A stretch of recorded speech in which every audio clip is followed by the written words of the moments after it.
عبادت صرف نماز روزوں کا نام نہیں ہے، نکاح بھی ہمارے دین میں ایک طرح کی عبادت ہے. پیارے نبی محمد رسول اللہ صلی اللہ علیہ وسلم کی سنت ہے. نکاح ہمارے دین میں ایک طرح کی عبادت ہے، وہ صرف کوئی دنیا کا ایک رسم نہیں ہے. اسی لیے تو ہمارے یہاں مسجدوں میں بھی نکاح ہوتا ہے نا. دنیا کا کوئی کام مسجد میں نہیں ہو سکتا، بے کاروبار خرید و فروخت مسجد میں نہیں ہوتا ہے، پر نکاح مسجد میں ہوتا ہے. کیونکہ نکاح صرف دنیا کی ایک رسم نہیں ہے، نکاح ہمارے دین میں اللہ کے نبی صلی اللہ علیہ وسلم کی سنت ہے. جن صحابہ نے عبادت کا، دینداری کا مطلب یہ سمجھا کہ صرف نماز روزہ کرنا اور دن رات تسبیح اور اذکار اور قرآن کی تلاوت میں مشغول رہنا، اسی کا نام عبادت ہے، جن صحابہ کو یہ غلط فہمی ہوئی، اللہ کے نبی صلی اللہ علیہ وسلم نے ان کو ڈانٹا ہے نا.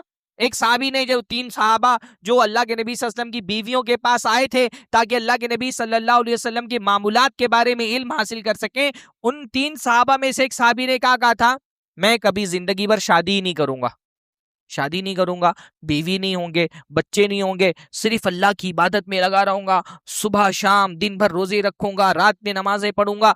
تو صحابی نے یہ سمجھا کہ دین داری کا مطلب ہوتا ہے صرف نماز روزہ کرنا، تلاوت اور اذکار میں مشغول رہنا. پر اللہ کے نبی صلی اللہ علیہ وسلم نے اس کو پسند نہیں فرمایا. اللہ کے نبی نے فرمایا ان اخشاکم باللہ واتقاکم انا، میں تم میں سب سے زیادہ اللہ سے ڈرنے والا اور سب سے زیادہ تقوی رکھنے والا میں ہوں، مجھ سے زیادہ متقی کوئی نہیں ہو سکتا ہے. لیکن میں کسی دن روزہ رکھتا ہوں، کسی دن نہیں رکھتا، رات میں کچھ حصہ نماز پڑھتا ہوں، کچھ رات کا حصہ سوتا ہوں.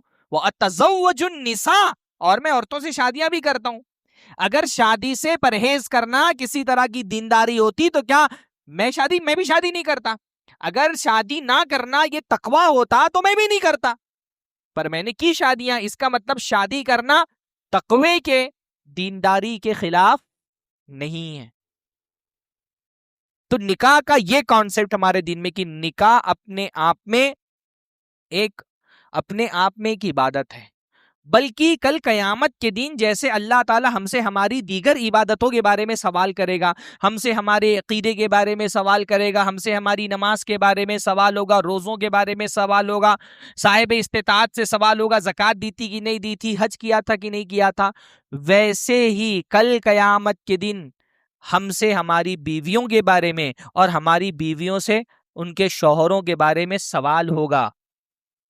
کل قیامت کے دن جو کامیاب ہونا چاہتا ہے، آخرت میں جو نجات پانا چاہتا ہے، جیسے یہ ضروری ہے کہ وہ عبادات کی پابندی کرے، ویسے ہی یہ بھی ضروری ہے کہ جو اس نکاح کے ذریعے سے جس عورت کو ہم اپنے رشتے میں لے کر کے آئے ہیں اس کے حقوق کی رعایت کریں.